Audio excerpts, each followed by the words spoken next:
Hey guys, welcome back to my channel. In today's video, I'm going to show you how to cancel your Peloton subscription. Whether you are using the Peloton app or a bike, the process is quick and easy. First, open the Peloton app on your phone and log in using your email and password. Once you are logged in, tap on your profile icon on menu.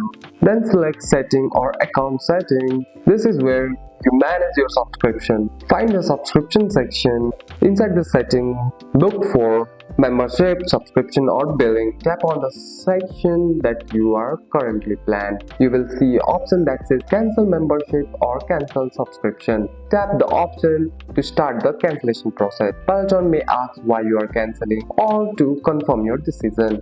Follow the step and tap confirm or cancel subscription. After selecting, you should receive a confirmation message on the screen and usually an email confirming the cancellation. Your subscription will stay active until the end of your billing period and then it will stop. And that's it. That's all for today's video, guys. If you found this video helpful, drop a like and subscribe for more videos. Thanks for watching. See you in the next one.